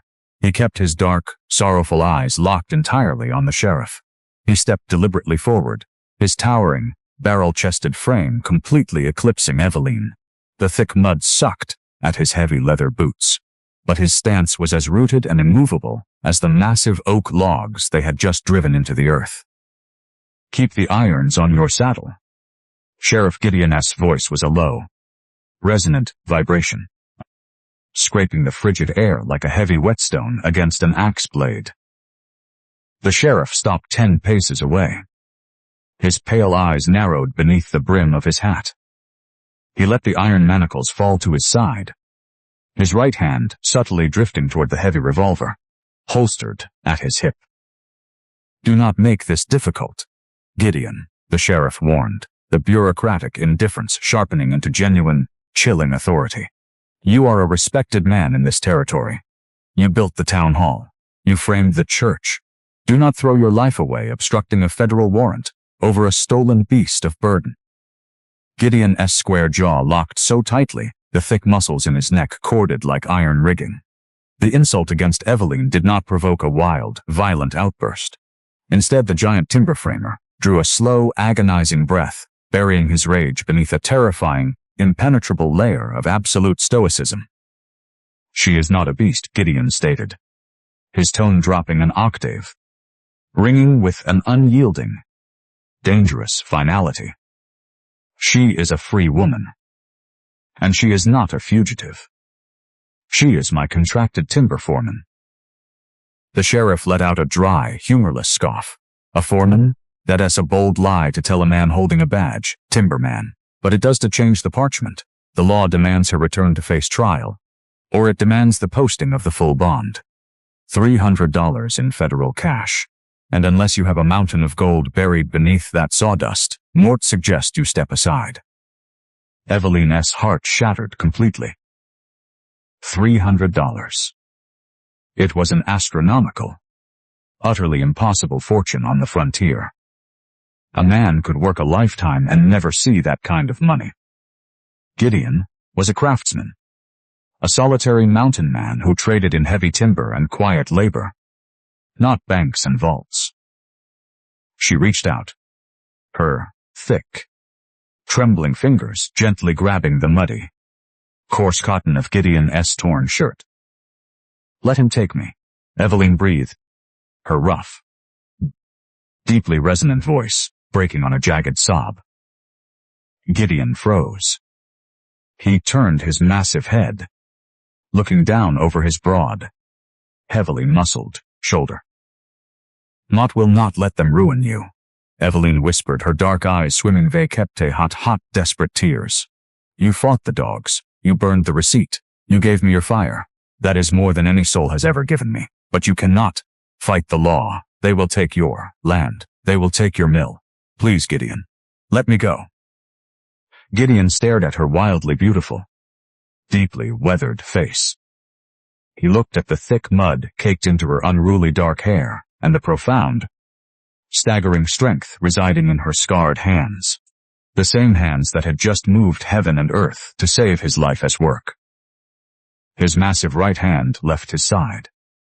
His thick, rough thumb found the thick leather of his suspenders, rubbing a slow, profoundly gentle circle against the worn hide. It was his anchor. And in this moment, he was anchoring himself to her. "No," Gideon murmured. A singular, quiet word that carried the absolute weight of a mountain range. He turned his broad back to her, facing the sheriff once more.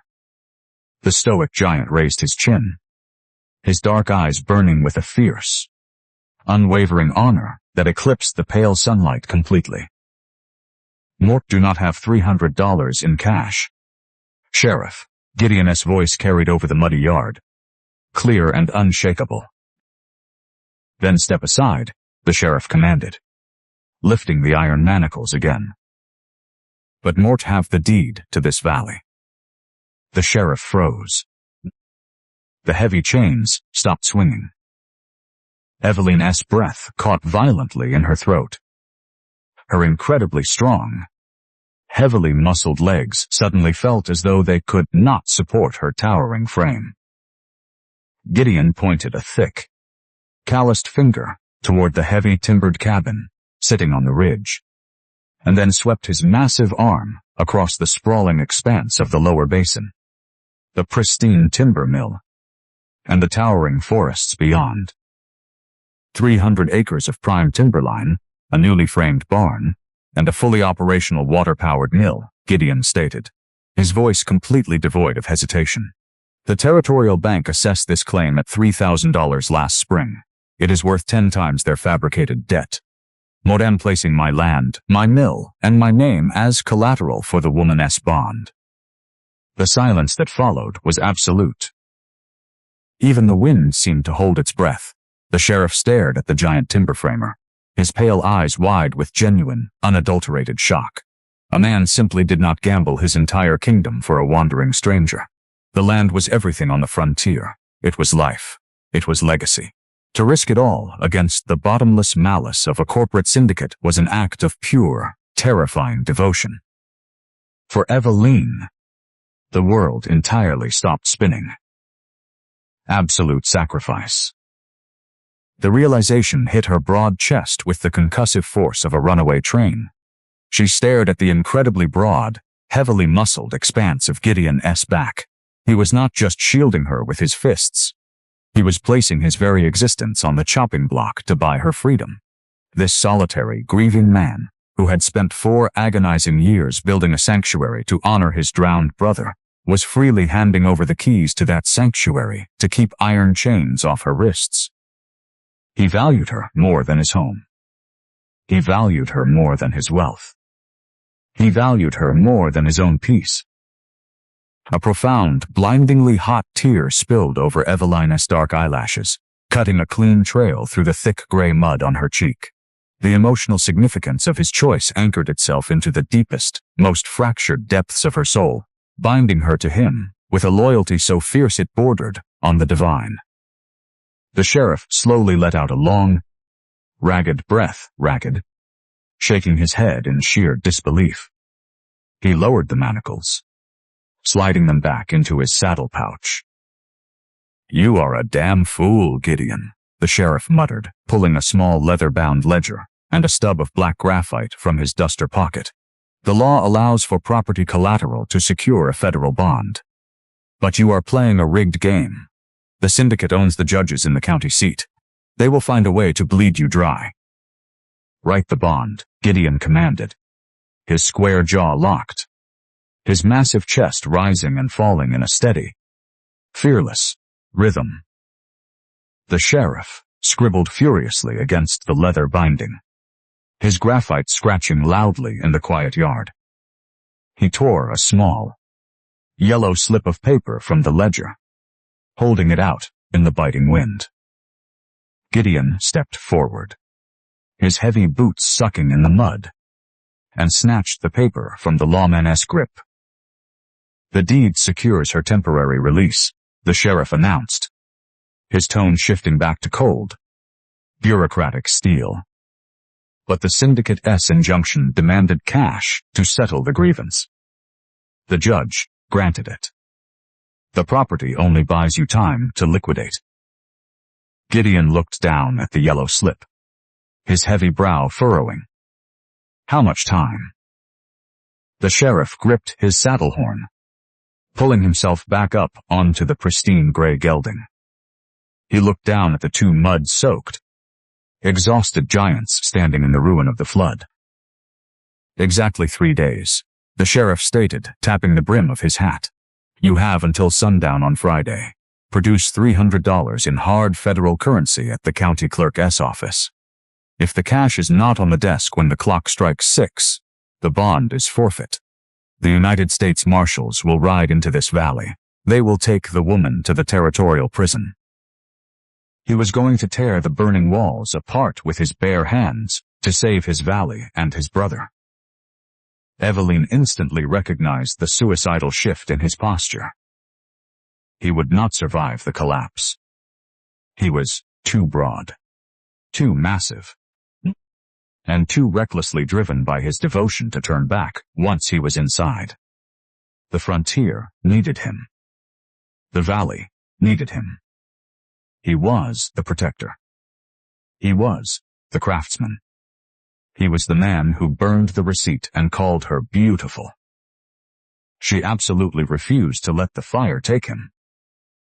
With a sudden, violent shove born of sheer, titanic physical power, Eveline struck Gideon squarely in the center of his barrel-chested torso. The unexpected, staggering force of the blow lifted the giant man's heavy boots off the dirt, sending him stumbling backward. He hit the ground hard, his massive shoulders kicking up a cloud of white ash. Before Gideon could scramble back to his feet, Eveline snatched a heavy, thick canvas tarp resting near the woodpile. She plunged it into the half-filled rain barrel beside the porch, hauling the dripping, freezing weight of the fabric over her towering, wildly muscular frame. She turned her back on the man she loved. Eveline. No, Gideon's voice was a primal, earth-shattering roar of pure, unadulterated horror. She did not look back. Eveline charged. She hit the heavy oak door of the cabin with the devastating, unstoppable momentum of a battering ram. The burning iron latch snapped instantly. The massive door splintered, bursting inward in a shower of brilliant orange sparks and thick, choking black smoke. The heat inside was an absolute, physical agony. It was a suffocating, blinding furnace. The oxygen was entirely gone, replaced by the searing, toxic fumes of burning cedar and melting pitch. Eveline dropped to her heavy knees, the wet canvas tarp steaming violently against the staggering temperature. She crawled across the beautifully joined floorboards they had stood upon days ago. Flames licked the walls, devouring the sanctuary with demonic hunger. The heavy iron clock on the mantel melted into a twisted, unrecognizable shape. Eveline reached the open threshold of the bedroom. The indigo quilts were entirely ablaze, sending thick plumes of toxic smoke rolling across the ceiling. She threw herself toward the burning bed frame. Her massive, heavily calloused hands tore through the flaming indigo fabric, ignoring the searing pain blistering her skin. She grabbed the edge of the mattress, her thick biceps flexing as she ripped the heavy ticking completely open. Her soot-stained fingers brushed against the thick, waxy texture of the oilcloth packet. She snatched the deeds, shoving the priceless bundle deep down the front of her torn canvas bodice, securing it against her heart. Immediately, she dropped flat to the smoking floorboards. She reached her massive arm deep under the bed, sweeping the darkness. Her thick fingers collided with the familiar, intricate wooden vines of the heavy walnut box. Elias. Eveline gripped the box, dragging it out from beneath the flames. She pulled the beautifully carved memory tight against her chest, wrapping the steaming, heavy canvas tarp securely around the wood to protect it from the inferno. She had them both. The future of the valley and the heart of the giant man. Eveline forced her towering, incredibly muscular frame back to her feet. The air was a blinding, swirling maelstrom of ash and fire. She turned toward the doorway, her lungs screaming in pure, suffocating agony. Outside the cabin, the chaotic shrieking of the wind was entirely eclipsed by the rhythmic, deafening impacts of Gideon's heavy, broad axe. The giant timber framer was swinging with absolute, terrifying desperation, furiously attempting to chop a massive hole through the burning side wall to reach her. Eveline. Gideon's roar tore through the timber, thick with the sheer, agonizing terror of absolute loss. "Motem coming," Eveline shouted, her rough voice barely a whisper against the roaring combustion. She took a heavy step toward the threshold. High above her head, the intricate, heavy timbered architecture of the cabin yielded to the fire. The massive oak ridgepole, the very same beam they had hoisted together in the frost, the beam that had forged their equal yoke, let out a catastrophic, deafening crack. The wooden joints shattered. Eveline looked up, her dark eyes widening in sudden, absolute terror as the ceiling tore itself apart. She threw her broad, heavily muscled shoulders forward, fiercely curling her towering frame around the walnut box and the hidden deeds, offering her own massive body as the ultimate, unbreakable shield. The burning roof collapsed with a thunderous, earth-shattering crash, burying the giant woman completely beneath a mountain of flaming, inescapable timber. The roaring inferno seemed to pause for a heartbeat, held in suspense by the sheer, concussive violence of the collapse. Then, it surged upward, a towering pillar of orange death licking the night sky. Gideon stood paralyzed in the smoke, the broad axe dropping from his hands as if it weighed 1,000 pounds. His massive chest ceased to move. The silence that followed the crash was more terrifying than the flames. He looked at the mountain of burning, splintered timber where his sanctuary and his heart had vanished. Eveline. The name was not a shout. It was a soul being torn from its moorings. He didn't think. He didn't weigh the cost. With a roar of raw, unconquerable grief, the giant timber framer leaped into the wreckage. He moved with the terrifying speed of a man who had already died. His massive hands, stripped of all caution, tore into the burning oak.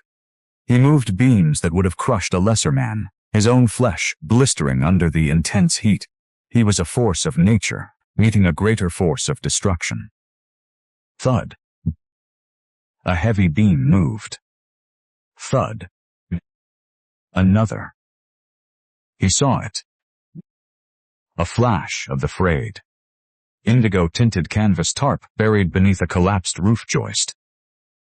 Gideon lunged, his massive biceps straining against the debris. He grabbed the edge of the fabric. It was burning, but beneath it, he felt something solid, something living. He dragged the heavy, charred remains of the tarp away. Eveline lay curled in the dirt, her massive, heavily muscled frame shielding the walnut box and the oilcloth packet with the absolute, unyielding devotion of a fortress. Her dark hair was singed, her canvas dress a blackened, smoking ruin. Gideon didn't wait for a heartbeat. He scooped her up. Even in her unconscious state, the sheer, staggering weight of her body was substantial. But to Gideon, she felt as light as a fallen leaf. He stood, his own body covered in soot and blood, and strode out of the inferno as if the flames were nothing more than a summer breeze. He laid her gently on the cool, untainted grass far from the heat. He didn't care about the deeds. He didn't care about the valley. He pressed his massive, calloused hand against her throat, searching for the life that defined his own. A slow, ragged gasp. Then, another. Eveline's chest hitched, and she coughed, her dark eyes fluttering open in the dim, smoky light. Gideon let out a sound, a choked, broken sob, and pulled her into his arms, burying his face in her neck, holding her as if he could weld their two broken souls back into one. 2 weeks later, the air in the valley was crisp and smelled of rain and promise. The syndicate boss was gone, stripped of his power by the federal marshals who had arrived with the documents Eveline had pulled from the fire.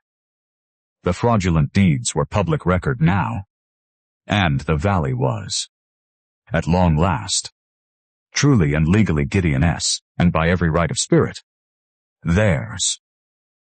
The charred remains of the cabin were being cleared. The first stones of a new, larger foundation laid out in the earth. It was to be a home built for two, designed with proportions that finally, perfectly fit the stature of the giants who would live there.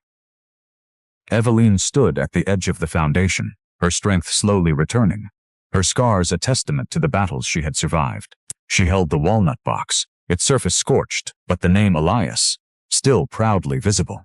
She had placed it in Gideon's hands that morning, and for the first time, he had opened it, finding not just a carving, but a piece of himself he had feared lost forever. Gideon approached her from the timber yard. He carried a small, delicate crown woven from the late blooming, resilient wildflowers of the prairie. He stopped in front of her. He was still the giant, still the mountain, but the stoic, impenetrable shadow he had carried for 4 years was gone. He looked at Moat Fahar with a gentle, open adoration that made the vastness of the prairie feel small. He didn't speak. He simply lifted the crown of flowers. He placed it upon her dark, unruly hair with a tenderness that defied his massive, heavy hands. "The queen of the prairie," Gideon murmured, his voice a low, steady anchor in the quiet morning. "Bought for $1, but owning the only kingdom that matters." Eveline smiled, a look of such absolute, earned peace that the world felt righted. She reached out, her thick, calloused fingers finding the leather of his suspenders, no longer to steady herself, but to pull him closer. "We aren't owned," she whispered, her voice clear and strong. "And we aren't beasts. We are home." They stood together on the ridge, two giants towering over the land they had saved. They had been cast aside, sold, and broken. But they had forged a kingdom not of gold or timber, but of shared breath, shared grief, and a love that burned brighter than any fire. The prairie stretched out before them, vast and free, and for the first time in their lives, they walked into the light, not as survivors, but as rulers of their own hearts. This story is a work of fiction. Any resemblance to real persons, living or dead, or actual events is purely coincidental. The characters of Eveline and Gideon and their journey are products of the storyteller's imagination, intended to explore themes of resilience, dignity, and the healing power of love in a historical Western setting.